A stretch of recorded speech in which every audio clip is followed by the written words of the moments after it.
جلال آباد ښاروالۍ له خوا د ښار د ښکلا او ښاریانو ته د سړکونو پر غاړو د تګ راتګ لپاره د روغتیايي څراغونو لګولو چارې پیل شوې.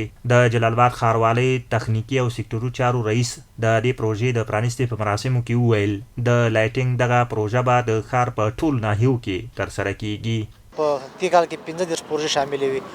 هغه یو هم اهمه مهمه پروژه د ټول ښار او د ښاریانو لپاره هغه د لایټینګ پروژه وه چې نن یې موږ او تاسو عملاً چارې افتتاح کړي. دغه پروژه تقریبا چې ټول لګښت یې 23 میلیون افغانۍ اټکل شوی دی او قیمت ورته ټاکل شوی دی. ټول د جلال آباد د ښاروالۍ له داخلي عوایدو څخه ورکول کېږي چې لومړی ناحیې نیولې همداسې په نورو نواحیو کې هم دغه پروژه شامله ده. د قراردادي شرکت مسؤل وایي سلګونه څراغونه به د ښار بېلابېلو ناحیو کې لګوي چې پکې یو ګلدان هم شامل دی. د ښار په مختلفو ناحیو کې په سلګونو پایګانې په سلګونو ګروپونه لګول کېږي په خیر او د سرخاو د پل څخه تر د روټۍ پورې نوی ګلدان جوړیږي.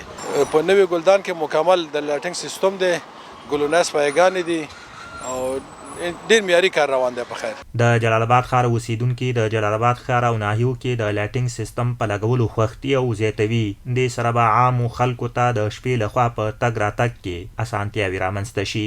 څرنګه چې موږ تاسو ټول ته معلومه ده چې نور څه ده د الله له نعمتونو نه لوی نعمت ده او موږ په دې ډیر خوشحاله یو چې دغه لایټینګ سیستم چې کوم یو لګیږي نو مخکې به تیاره وه او ډېر حادثات سره به خلک مخ کېدل، سایکل والا بعضې معذوره خلک همدغسې نور ډېر مشکلات و.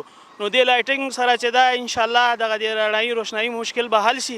د جلال آباد ښاروالۍ مسؤلین وایي د روان 14 مالي کال د پراختیايي پروژو له ډلې ښار او ناحیو کې 15 پروژې بشپړې او پر 20 نورو هغو کارونه روان دي.